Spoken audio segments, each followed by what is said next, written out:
Live. Okay, it's Ingrid, and I'm here with Luke from the Dirty Nil. How's it going today? I am frickin' amazing. How are you doing? I'm doing pretty good, thank you. Yeah, so last year you guys put out Master Volume, which was an amazing record, and Thank you. most recently you guys have been doing covers, so I was kind of just like, where'd the idea come from? Because it wasn't just one, it was a few. Yeah, so kind of in and around the time we were developing the master volume material, we were also just working on covers and stuff because you can kind of get a little bit cagey working on songs, and it's fun to just blow off steam and play covers like we used to when we were kids because it's kind of reunites you with what you love about music and rock and roll in general, and it's just fun, to also learn a bunch of new things to steal. So how do you decide what songs you were going to cover? There's a variety of things that kind of leads to us covering a song, but it kind of usually comes down to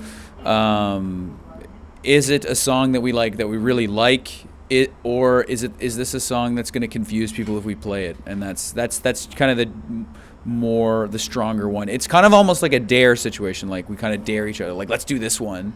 And then sometimes, a lot of the time, it just comes out of like sincere love and appreciation of a certain song, But yeah, I mean, mostly to make each other laugh are the funnest covers, I would say, like the weirder ones. Is there any that like didn't make the cut? Or? No, pretty much everything we do is perfect, so nothing meets the cutting room floor for us. All right, awesome. So another fun thing you do is tone tips. I pretty much watch all of them. Oh, thank And I was just like, how did those start? Like, who comes up with those? Well, that kind of started when we had finished recording Master Volume, and we were just sitting around. We had a lot of time on our hands, and I've always had somewhat of an ambivalent relationship with social media and social media content in general. But I grew up with Kyle blowing shit up in the woods, so just out of boredom and kind of a desire to connect with the Nillionaires out there, Nil Nation, shout out.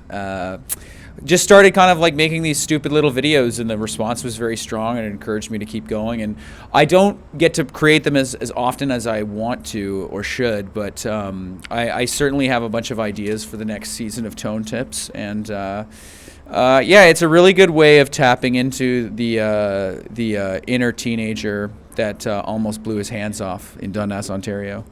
Awesome. It's like, are any of those sponsored? Because like you guys always like you're smashing guitars, curling up chords, or is that just coming out of your own pocket? That's just coming out of our own pocket for the love of the game. It's all for the children. All right. So let's try to get you a sponsorship. I know you're big into chewing gum. Do you have like a gum of choice? Big gum guy.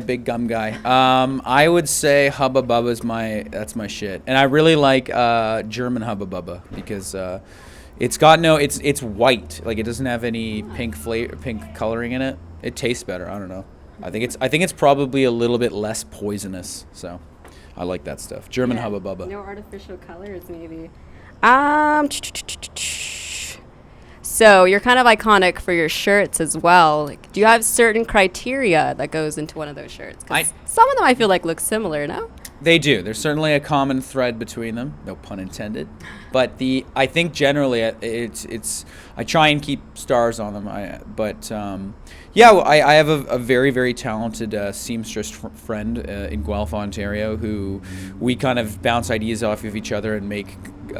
She obviously makes them, but we kind of hash out a scheme, and then kind of comes together from there. And she's really, really talented. So pretty much anything that I can think of, she can make. But yeah, I kind of I've been enjoying on this tour kind of flexing my old closet of star shirts. So we'll see which one I'll use tonight. Who knows? So one of the lyrics to your songs is like, "Ain't it a bitch leaving home for a job that you loathe?" So I thought I'd ask you, what's that job that you loathe? I've had so many bad jobs. Oh my God. I think my least favorite one of all time had to have been, I was a fry cook for about a week and a half. And I remember on my first day of being a fry cook, my supervisor instructed me on how to fry a piece of cod, and he put it between his fingers and he dragged it gingerly across the surface of the boiling oil, ever so slightly singeing the tips of his fingers and going, don't worry, you'll get used to that. And I said, fuck this job. No, I will not get used to that. And that was my last day. I think that was about a week into the job. And I said, guys, I love you, but this job fucking sucks. And I just didn't show up after that. I think that's fair. On a happier note, Halloween's coming up. Are you going to dress up?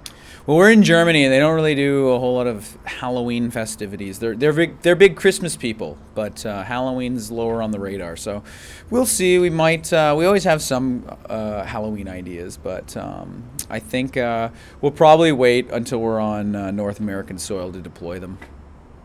Cool. So last question is, what's next for you guys? Just kind of continuing on this whole world domination thing. Just writing hits and performing for the children and enjoying being the world's greatest rock and roll band, Killing it, yeah. Cool. Thanks for having me.